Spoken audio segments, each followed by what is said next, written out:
All right, welcome to the NMD United hangout on effective fundraising called Making a Dream Happen.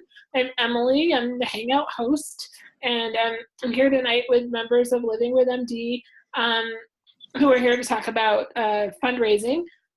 We have kind of ghost writing hosts also, Denise Dinoto, and if I'm saying her last name right, and Julie Marie Jones contributed a lot of really helpful facts, which I'll go over tonight in a PowerPoint presentation. But before we get started, I just want to, like I said, go around the room and ask you guys what brings you here, what makes you interested in this particular hangout, and what do you want to get out of it. So I'm going to start with probably my hangout groupie, Maria. Maria, you're always, I love that you come to my hangouts. You're like a right. So tell me, what brings you here tonight? So I've never done any fundraising before, and I am looking to do some in the future, but it's not for something that's necessarily for myself from directly related to my disability. However, I would just like to hear some strategies that people have used to successfully raise funds for whatever they're raising funds for, because to be honest, I feel like it's pretty universal. So that's why I'm here. Well, thank you. Thanks for coming. Okay, and then I'm going to go to Jasmine, because Jasmine, I want you to type your answer maybe while I ask somebody else, but what brings you here tonight? Because I would unmute you, but you have a lot of feedback. So just type your answer, and then I'll come back and I'll read what you wrote. So I'm going to go to Greg. Greg, do you want to tell me what brings you here tonight? Other than to see your beautiful face, I'm interested in learning how to raise money to support my kids in college. I think that there's been a lot of crowdfunding, and I want to find out the best ways to do that, because I have two kids that are both in the middle of their college education, and I didn't do the best job of saving for that. So I'm struggling and would like to see if there's anything I can do to raise funds. Okay. All right. I think that's a worthy goal. Crystal, do you want to tell me what brings you here tonight, what you're interested in learning? I'm needing a new van. So, and I know I can make the payments, but the down payment is like the hardest part for me. So I'd like to fundraise for that. That's a very good goal. I think that's very realistic. Okay, Jasmine just popped in. She said, I'm here because I've tried fundraising quite a few times to get a van, but I've never succeeded. So I'm hoping to hear some really helpful strategies to do so. Thank you, Jasmine. All right, van, that's the second van for tonight. All right, so, okay, and Lauren, do you want to tell me why you're here tonight, what you're hoping to learn? Oh, she's frozen. Uh-oh. All right, well, I'll go to Carrie, and then maybe Lauren will get unfrozen. Carrie? I don't have any plans to fundraise right now, but just want to learn, so maybe in the future. Okay. Well, I don't know what happened to Lauren. She kind of froze in time. I hope she comes back. But anyway, oh, she's back. Cool. All right, so what brings you here tonight, Lauren? Sorry, my internet connection was not that good. No, it's okay. So I'm here to see how a Google Chat is run, because I'm the new project manager. And I am interested in also some fundraising techniques. I'd love to be able to raise money to get a van. So I hope to learn something. Okay, great. Well, it's great to see you. What was I going to say? It's actually not a Google Hangout anymore. I just want to correct that, because we purchased this Zoom software, which has been life-changing. It's so much better. And if you look at the Hangouts from like the early months when we first started, and then look at them now. It's like it's night and day in quality. It's really quite exciting. So I love Google because it's free and it's accessible to anyone in the, pretty much that cares about Google. Okay. But Zoom is way better. It's way better. It's way worth it. $10 a month, people. The whole world changes. So anyway, so all right, well, thanks for all being here. So tonight I'm going to kind of talk, I'm going to show you this presentation that I put together, and then I'll go over it, and then we'll talk more, and I'll answer questions and things like that. So I'm going to share my screen now.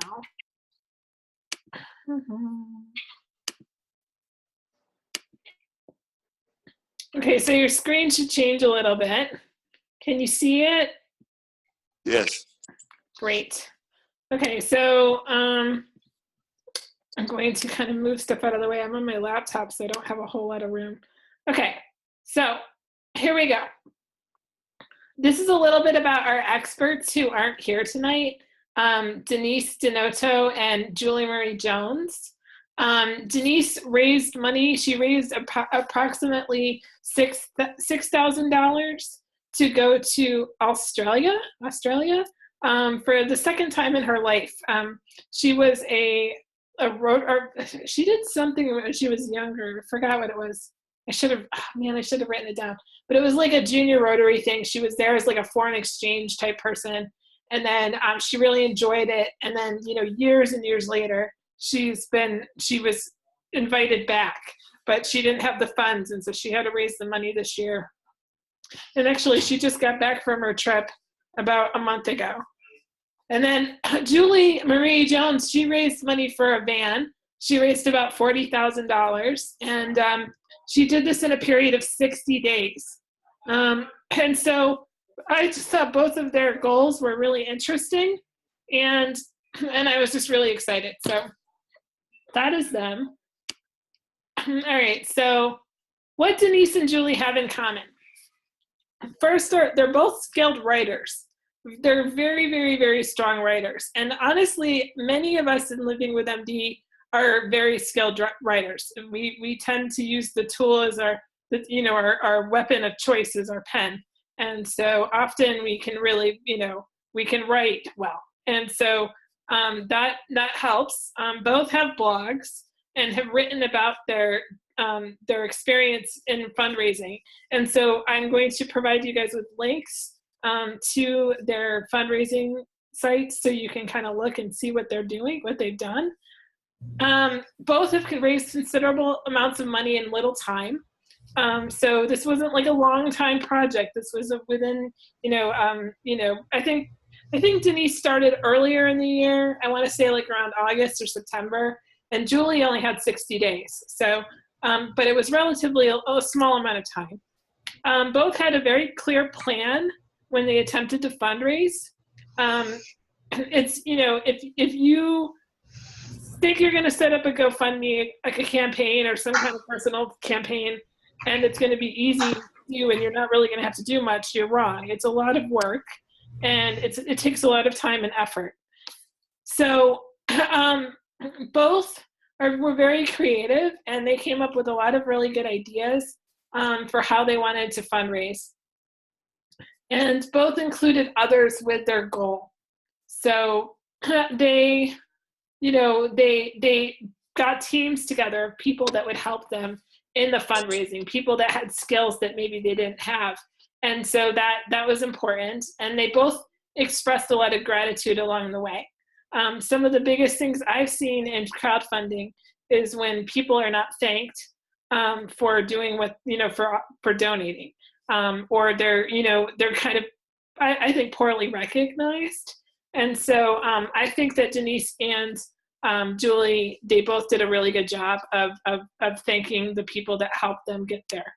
So that's what they have in common. So this is kind of their advice to you guys. They said that the first thing you want to do is to declare your dream and describe the problem. So you need to have have a clear objective. Denise said that having a clear objective makes it easier to act with intention. If it's not clear, you'll spin your wheels, literally. You'll want to describe the problem in great detail so the solution is very clear, states Julie.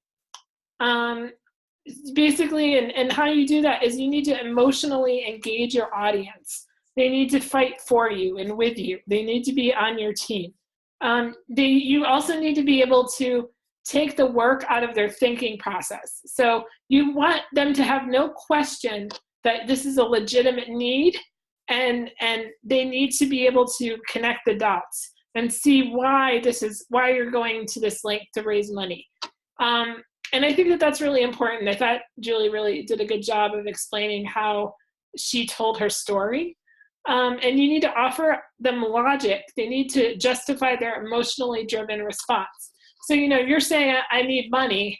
And so somebody has to logically it needs to make sense to them to give you $100.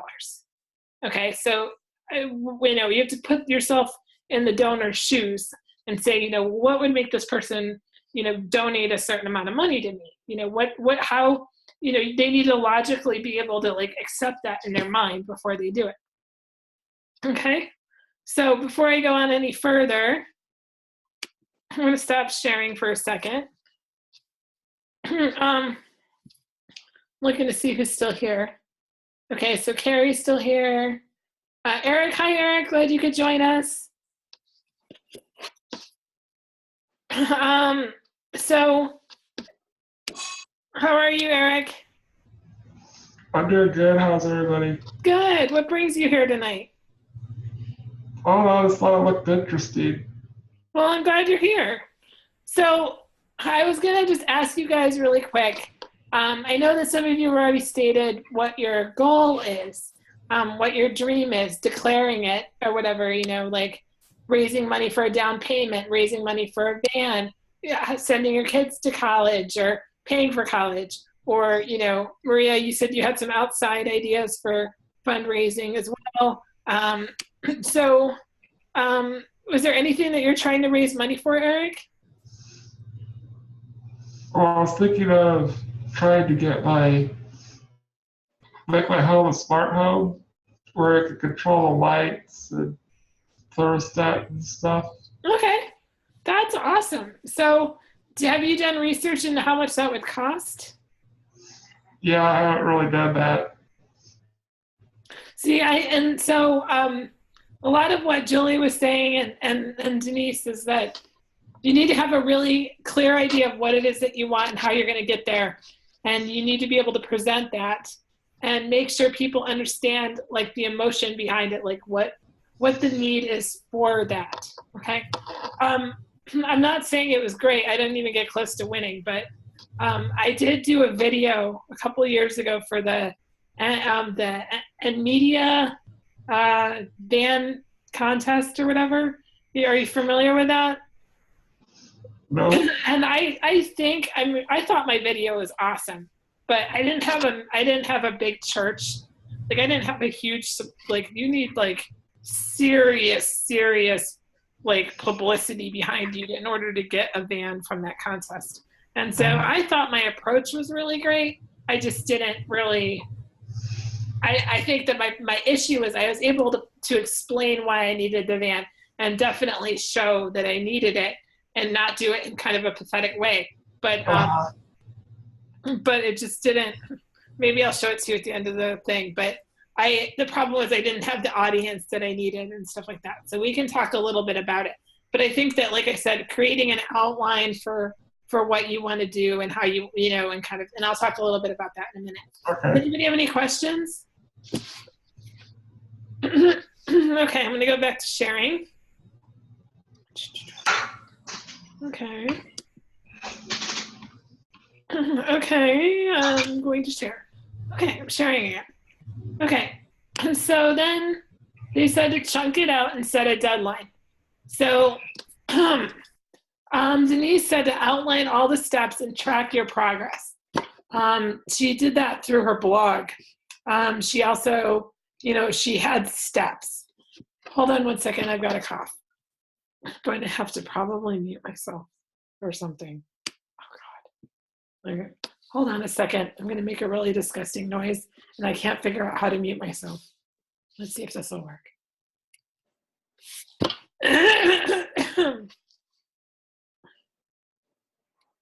Did you hear that? No, yes? Yes. Sorry. Okay. Anyway, all right, so you have to outline all the steps and prioritize the steps that are the most important to get to your goal. Set like mini deadlines. She talked a lot about that. She said that and then Julie said with Indiegogo, they actually make you set a deadline. She said, which is a really good thing because it's like this threat of the limited time offer kind of idea that you can use that in your sell. When you bring it up to people, it's like, I have 60 days to do this, people. You know, there's 20 days left, there's 10 days left, and you can kind of push people into action, and then they're not waiting around to do something. And it helps with structure, and urgency is the key to getting noticed. Sorry. You need to craft your story and tell a little of it every single day. So like with Julie, every single day she told a story about her van being broken. So like, you know, one day she featured the crappy tires. And one day she told a story about how it broke down.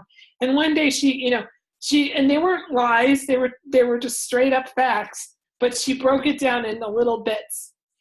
And then you need to, Denise said that you need to make the story more about you and your instead of I and me.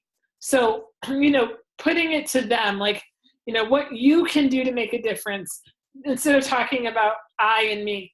And she said that if you look at her campaign and count how many I's and me's, you'd see very little. So she said that, you know, breaking it down into steps, that was good. So next one, share your dream, get a team. Let your social network know what's up. Reach out, ask questions, tell everyone your plan. So that's what Denise said. She said, you never know who will be listening. Someone may not have resources, but may know someone who does.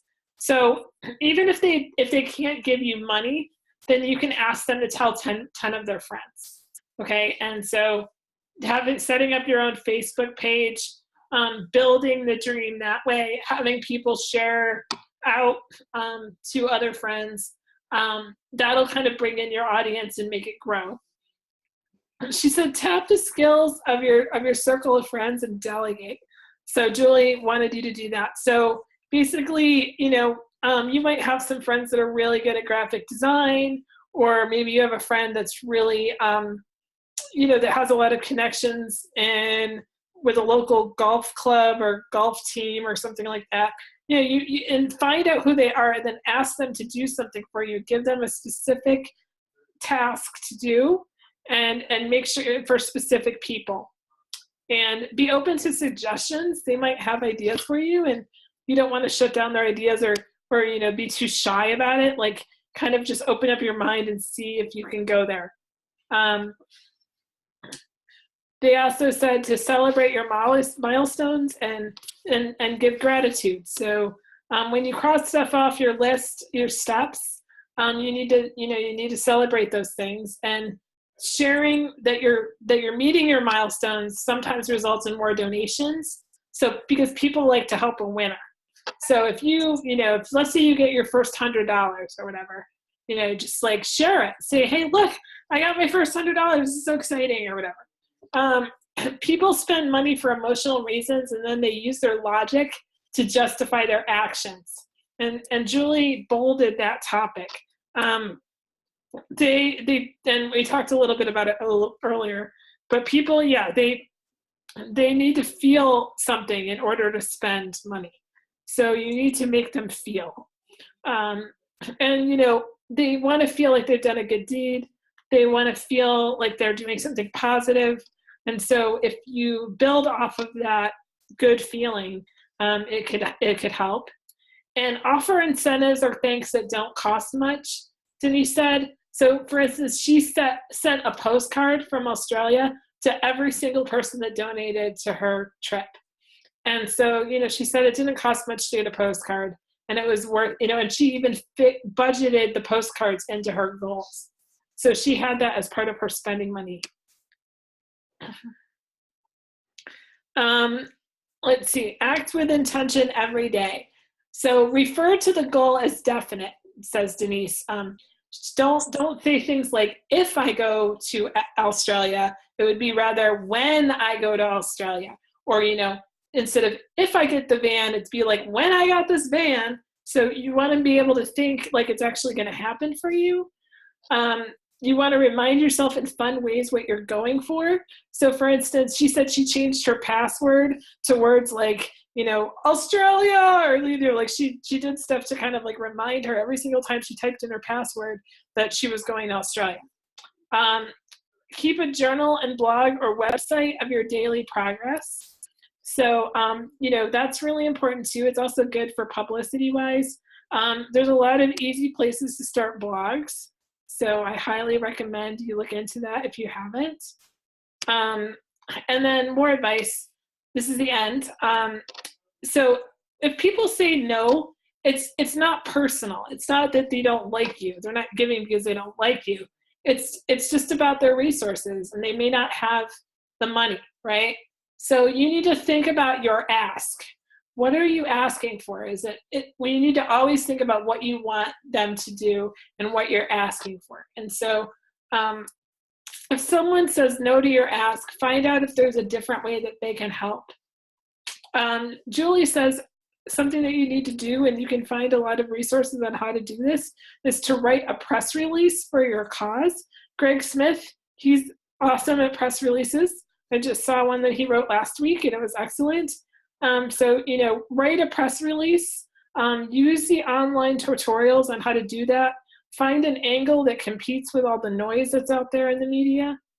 And then Julie offers an example that I'm going to put up on the NMD United website soon. She wanted me to kind of take out some of her personal information, so I'm not going to share that tonight, but it'll be up on the website. And aim for education and engagement rather than petty pleas. So Julie made a choice. She said that she didn't want to make people donate to her out of sympathy. She really just wanted to educate them on what transportation difficulties are like for people with disabilities. And, she wanted to be able to use that as a chance to also educate people. And I thought that was a really good point. So I'm going to stop sharing again. So that's the end of that kind of advice. So let me know what you're thinking. What are your thoughts at this point?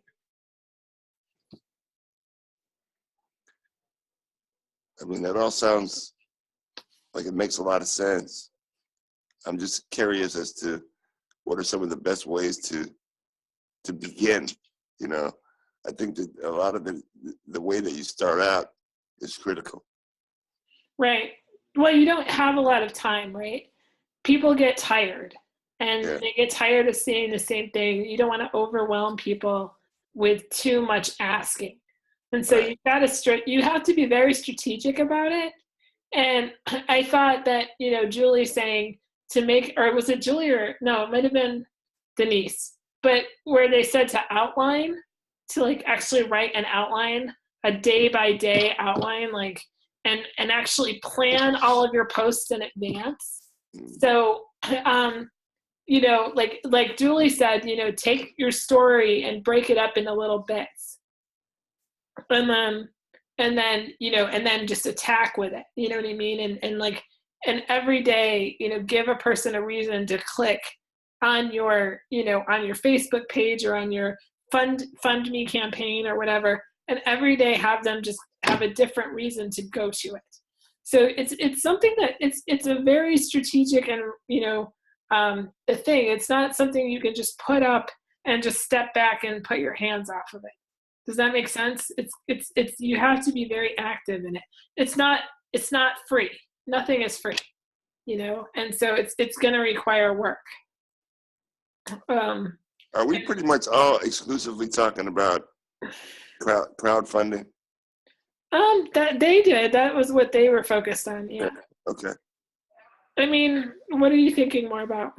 No, that's what I'm thinking about, but I wanted to make sure that my questions don't alienate anybody else on the call, because those are the things I'm questioning about, is, the best way to do crowdfunding. Mm-hmm. Right. Well, I mean, you're really great at writing press releases, right? So you just have to find the angle, that the media would latch onto, but and see if they could publish your story about how you're trying to, that you didn't have a chance to save a lot for your kids and get things set up for your kids, and you want to be able to provide them with everything that they need, and coming up, people need to feel a connection to your story, right? And you know that more than anyone. So I think that finding where that connection is, in the case of transportation, I think everyone knows what it's like to not have, transportation, at least at some point in their life, and how hard that is and how difficult that is to enjoy life when you don't have it. And so, going from that place and putting yourself in, trying to have that person be able to feel what you're feeling, I think is really important. And writing is so important. I agree with them. It's like words can do so much. So yeah. What are your thoughts, Crystal? What did you learn from this? Well, I'm getting some ideas. What I really wanted to do was, like you said, show gratitude. So I'm trying to think of how I could maybe send everybody something who donates, or what I could do for them. I'm kind of brainstorming about that. Amanda will be the first to tell you that she's done a lot of stuff. Like, she's really good at doing like bake sales, and like, she makes little things for people, and she's really good at like, coming up with a product almost for the donation. So, I think that it takes a lot of work. She's done a lot of like bake sales.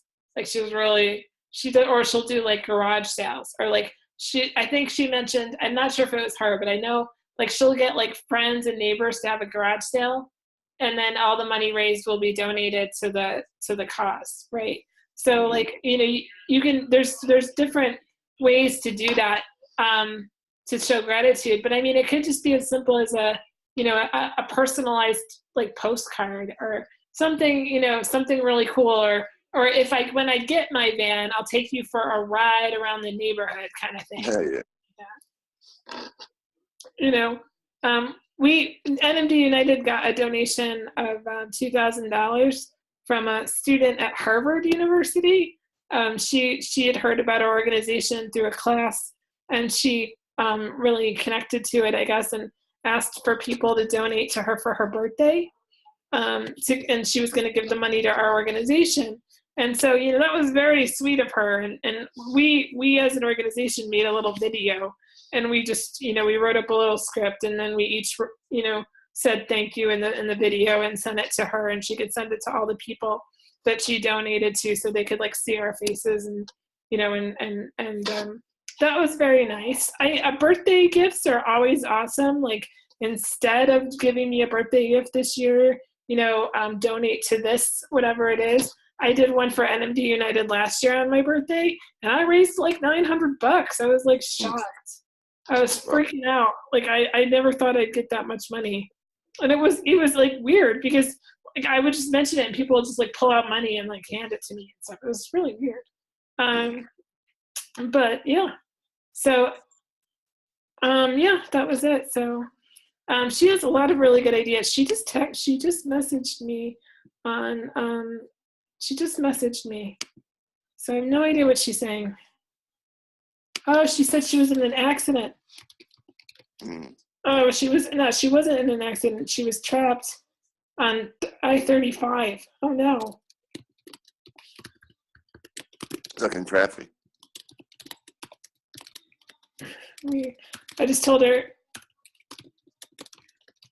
Okay. So anyway, Jasmine, I'm gonna pull up the chat. Did you write anything? Oh, okay, she did. Okay, so she said, what are some creative ways that you would suggest besides just sharing the same link every day? What kind of thank you gifts do you set? So we've already talked about some of that, right? So some creative things that you could, I mean, if you have friends that can make videos, you can make a video. If you have, they say to vary it. So like link, like you would link to a video maybe one day, or, you know, do like an audio message one day, or have someone tell a story and record them telling the story on their cell phone. Like maybe like interview different people or video your transportation situation. Video is really powerful. So I would recommend doing that.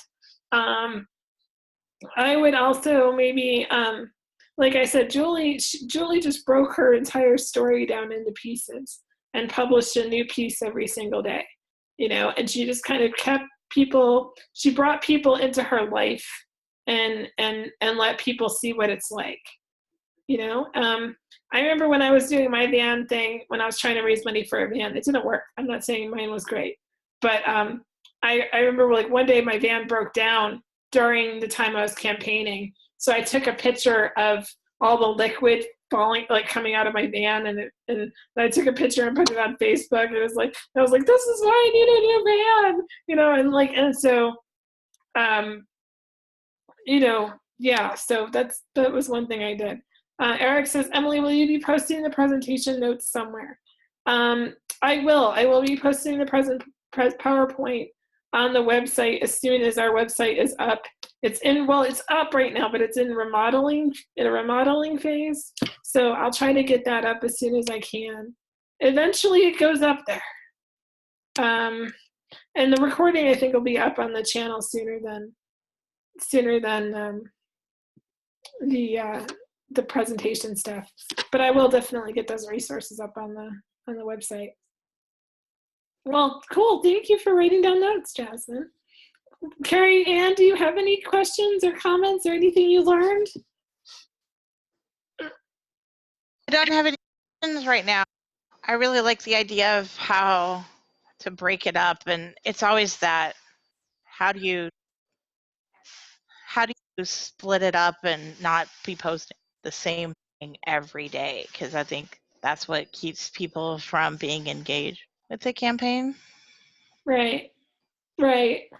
I do, and it's really it's a lot. Like I said, it involves a lot of planning. It's not something you want to do on the fly.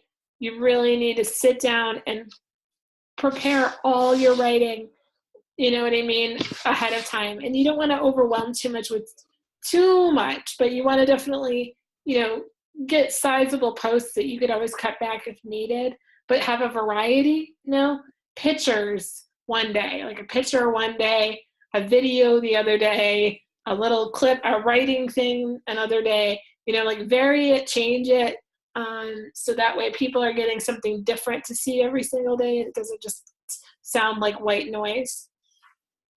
And then also, like I said, you know, like you need to also be creative in who you're contacting. So like, you know, the garage sale people, talk to people that have rich friends, talk to your doctor's office, like just kind of explore people with money, you know, make a list of everyone you know that has some kind of money or someone that knows money, and really, you know, kind of figure out what are they doing to get this, you know, where are they going, who are they talking to, make a presentation to, like, they have this thing called the Junior League. Are you familiar with the Junior League? You guys know what that is? It's like a bunch of like really rich white ladies, and they do like a lot of community service and wonderful things around in their area, but it's like a league of like special ladies, and they're called the Junior League. And rich people know who they are, but I never knew who they were because I wasn't rich and I didn't know anything about them. Well, get in touch with the Junior League, like go to them and ask them to help you because they're good at fundraising. There are a bunch of ladies that don't have jobs all day long. That's what they do, is raise money.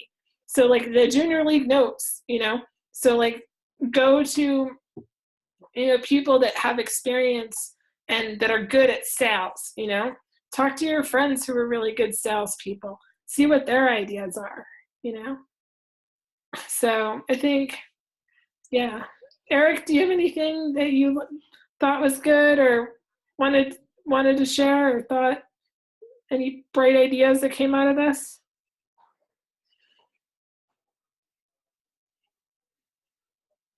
I think he's muted. I'm gonna unmute you. I'm gonna unmute you, Eric. Okay. Well, it all sounded good to me. Lots of good advice, tips. One thing I want to bring up is I kind of have this real weird, you don't want to do it too much, right? So like, I feel like everybody has like one crowdfunding campaign of their life. Like, I really believe this. Like, I believe like everybody has that one shot. It's kind of like Make-A-Wish, right?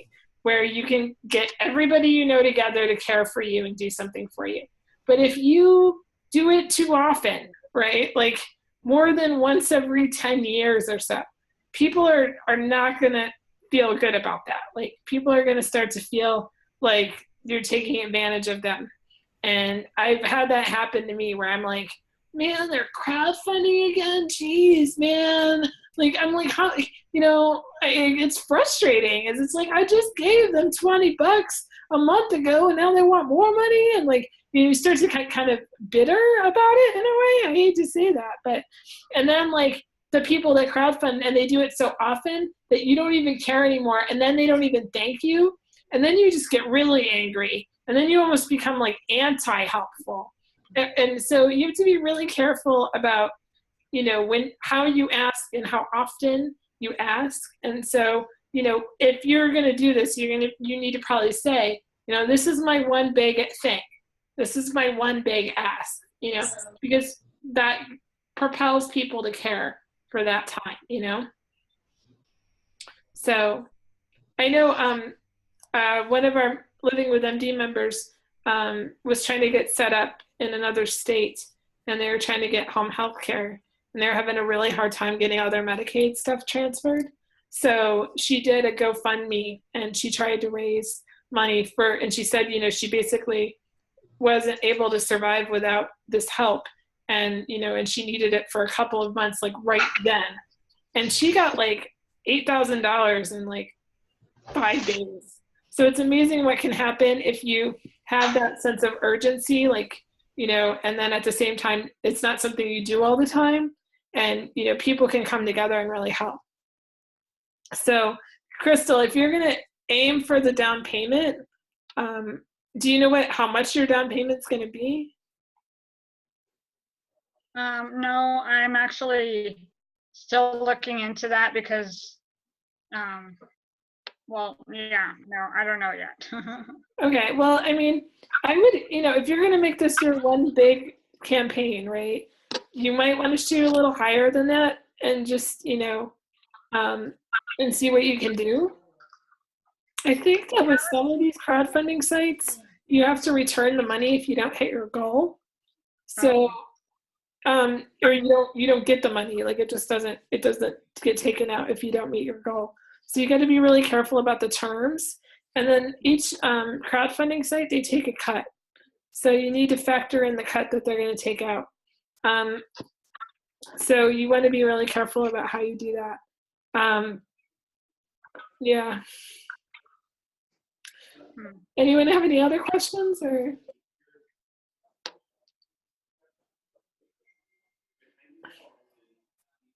No? Do you guys want to see my silly video that I made to earn a band? Okay. I'm really embarrassed, but I'm going to show it. I'm going to Google myself. Oh, there it is. Oh my God. It had to be under 2 minutes. Oh my God, I'm so embarrassed. I gotta like breathe. I did a whole acting, I did a whole drama. It was very dramatic. I worked really hard though. Okay, I'm gonna share it. I'm so scared. Okay, I'll do it. All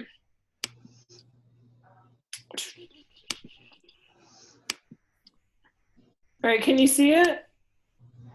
Yeah. Yes. My name is Emily Walensky, and I live in Austin, Texas.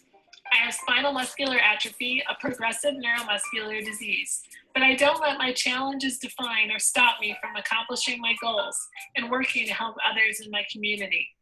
I work full-time for the State Independent Living Council as a project specialist. My focus there is to promote and develop leadership and advocacy skills in individuals with disabilities. I am also a full-time graduate student in counseling. I use my professional teacher certification to tutor private English and GED classes, and I'm the founder and creator of SMAisland.org, a resource for adults with spinal muscular atrophy.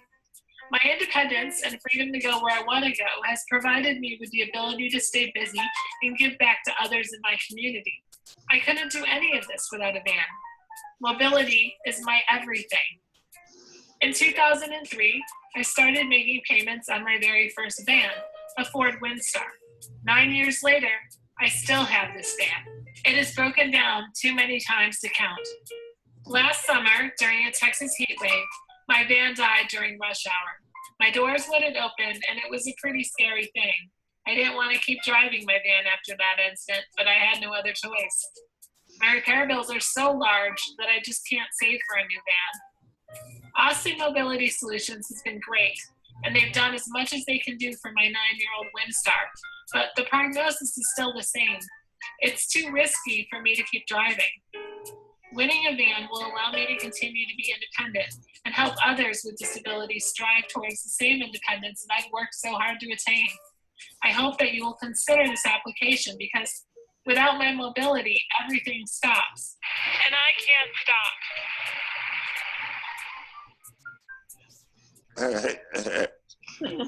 All right, using. Anyway, so that was my. So every time I go anywhere now, it's like my boyfriend. Everybody's like, and I can't stop. And I'm really, they always make fun of me. And like I don't know, but I did like a whole. It was like a whole thing. I spent a really long time like writing this script and like planning it, and then Dan is an editor. And so like he put together the music and this we did it all on my computer, and it was like work. But of course I didn't even get any votes hardly because I don't have a mega church that's gonna vote for me. And I really felt weird about asking for money, and I was really uncomfortable, or not money, but for like I didn't feel like I couldn't hassle people with it all the time, you know. I didn't know half the stuff I know now. And anyway, I tried though. I think I had the spirit of it in place and I felt good about it. But I guess also I didn't look that pathetic. And with that contest, you have to look super, super pathetic. So anyway, like they're like, oh, she's got a job and she's driving, and why does she need a van? You know, like it just wasn't. It wasn't sad enough for people to care. So. But anyway, I thought it was an okay video. Yeah, it's pretty good. Yeah, it's pretty good. Thank you. I would use strumming guitar music. You would use what? Like more like passionate music. Yeah. Oh, like the dirge, like the death dirge or whatever. Yeah. I know. It was very. Yeah. I don't know why he picked that jazzy song. I liked your dramatic repair guy. Oh. Thank you. He is my dramatic repair guy. It's just he had to really be like we did a lot of acting, you know, but it was all like real. I mean, I work with him regularly. Like I did a map. Did you see how I put the map up of all the areas where I broke down? Like that, Yeah. that was like that's totally true, Wow. you know. But it just wasn't. I guess it wasn't sad enough. So how did you get your new van? I talked to the bank of Dad. What my dad and I talked about is my dad said he would loan me $15,000 if I paid him $250 a month for 5 years, which is basically a car payment. And so I have to write him checks like I write him like in bulk, like all my checks, I predate them and I send them to him and he cashes them on the first of every month, like clockwork. And and he told me, he's like, if you don't pay, I'm going to send men out to break your arms. He's very strict. And so, and then I had to have a down payment. Like that was also part of the deal. So he'd give me the 15,000 if I came up with the down payment money. And so I had to save for the down payment. And so, so I put the down payment down. He put the 15,000 down, and then I got some rebates from Dodge. And so that's kind of how I put it all together. And then VR paid for all the equipment? Yeah. Okay. And then VR did the equipment. Yeah. So that's kind of how it worked. And I mean, I'm very lucky because I don't know. Right now my wheelchair is broken, so I can't drive. And everything that's gone wrong could go wrong lately, but it's okay. I'm waiting for my big ask. Like I don't ever. I'm like going, okay. Like whenever I have a moment where I could really use help, I'm like, is this the one time that I really, really need it? And I'm like, no, not yet. So I don't know what my big ask is going to be, but it's not yet. So I might do it someday. I just don't know when. It's hard to pick one. I mean, there's a lot of things I'd like to ask money for. Right. I guess it's like, I mean, with Denise, it was a once in a lifetime kind of thing for her to go back to Australia. And so, I think she just kind of knew in her heart that was her big ask. And like, with Julie, her van was really, really, really crapped out. So she really, really needed a van. And so I think it's just like that, whatever the big ask is, it's got to be, you just got to know in your gut that that's what it is. And you're right about limiting it to one or maybe two in a lifetime, but probably just one. Right. And if you're going to do it, then it's got to be the right one. Right.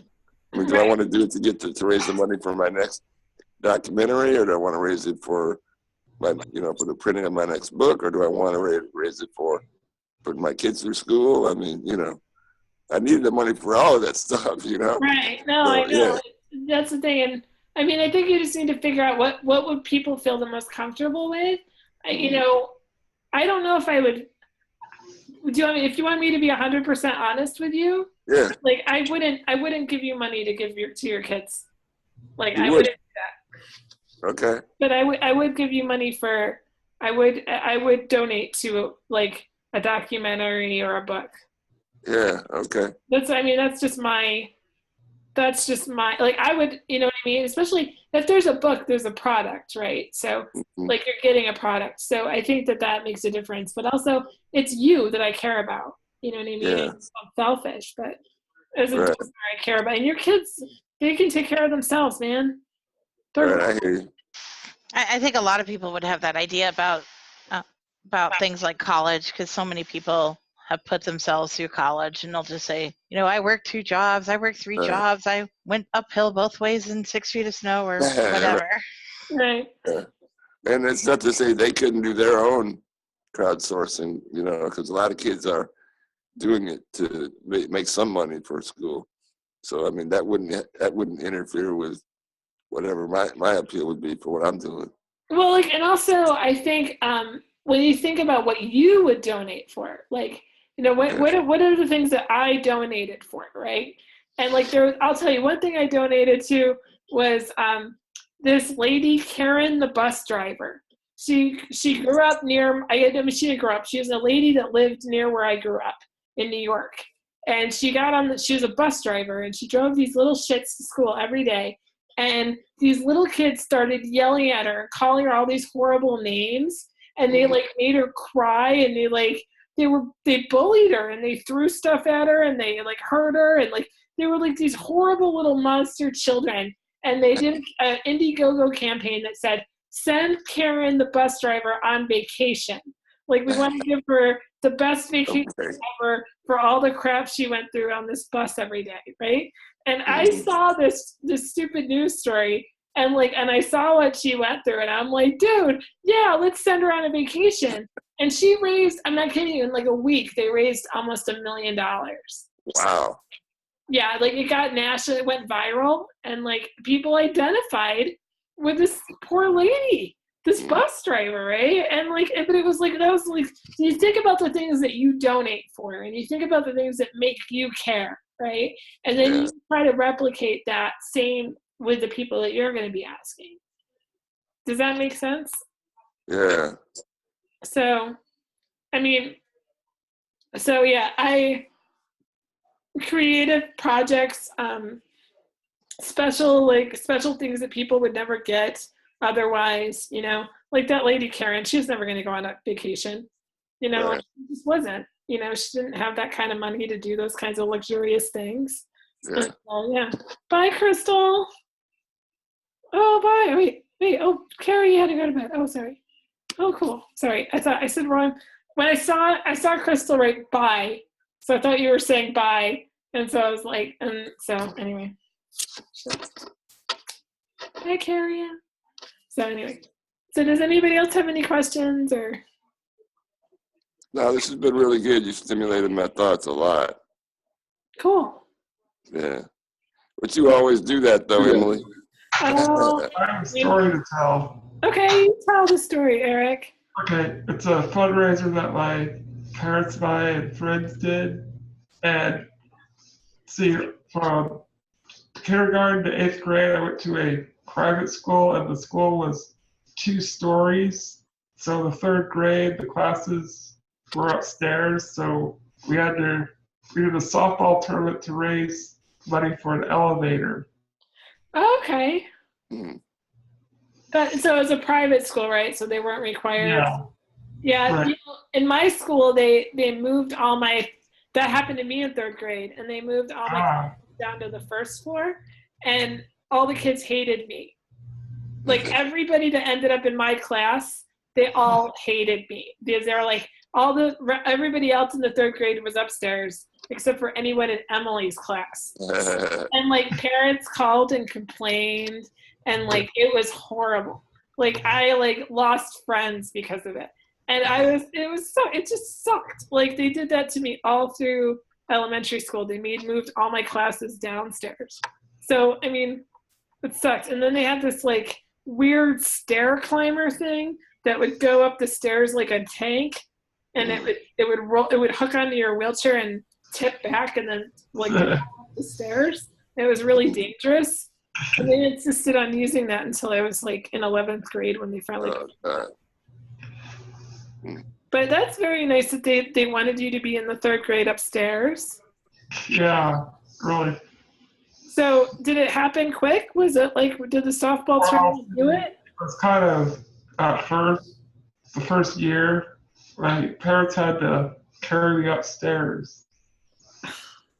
They just carried you upstairs? Yes. Oh my God.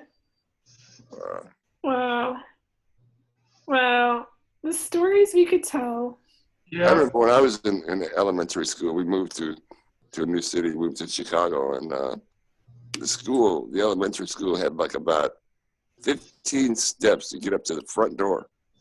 So I had to and back then I was ambulatory, but it was just living hell to climb each of those steps every day. But I did. I mean, it was just, I had to lean on the rail and just kind of like lift one foot up and get my balance and lift another. It took me like 10 minutes a day to get into the dang school. Yeah. Yeah. It's crazy. Yeah. Well, we've come a long way, haven't we? We sure have, sort of. It's weird thinking it's the 25th anniversary, and I don't know. I guess it's good. Yeah, that's what actually, I think that's actually what made my elevator get added into my school finally, was the ADA. Oh, really? Yeah, it got passed right around the time that I was finishing up high school. You're such a baby. I finished in 1995, so. Wow, okay. Yeah, old. I mean, I'm not that young. I'm older than everybody else. Well, other than you, right? I finished in 82. Really? How old are you, Greg? 51. No shit. Yeah. That's crazy. No, and so TK's, we can't tell TK that because he's very proud about being the oldest and the most senile. You can't tell him that you're 51. Hey, have you heard about the update on Mike? No, I haven't. Okay. Is he all right, or is he just bad? I think it's pretty bad, but I don't know. I mean, Yeah. I wish him well. yeah. I'm gonna stop recording. Okay.